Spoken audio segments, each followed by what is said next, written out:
simt iarăși patul rece și gol și glasul tău ca un ecou.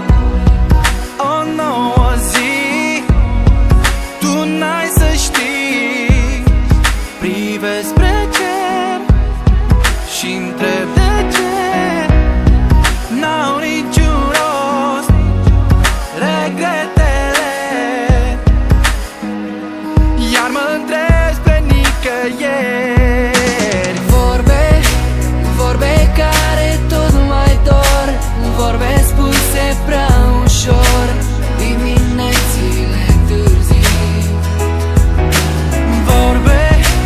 Vorbe care tot mai dor, vorbe spuse prea ușor.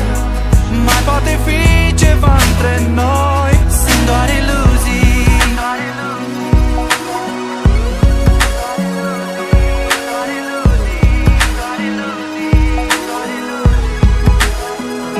La noapte am să plec, mi-e greu dar încerc. Vreau din mintea mea cumva să șterg vorbe în care nu mai cred.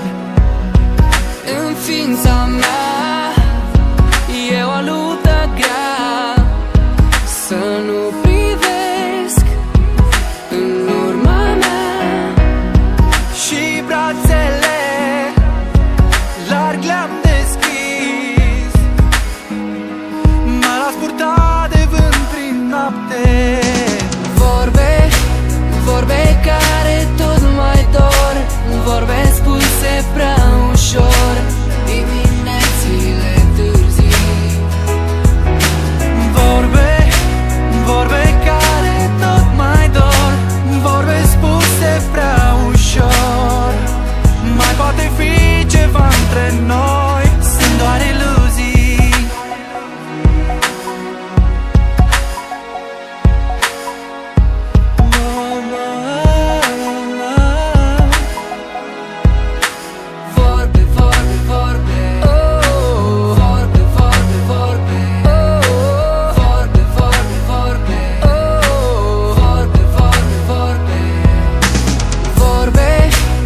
Vorbe care tot mai dor, vorbe spuse prea ușor, diminețile târzii.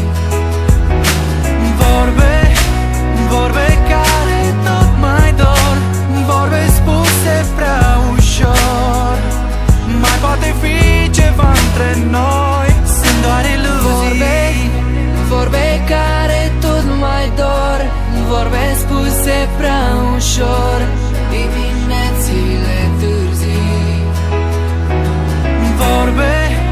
Vorbe care tot mai dor, vorbe spuse prea ușor. Mai poate fi ceva între noi, sunt doar iluzii.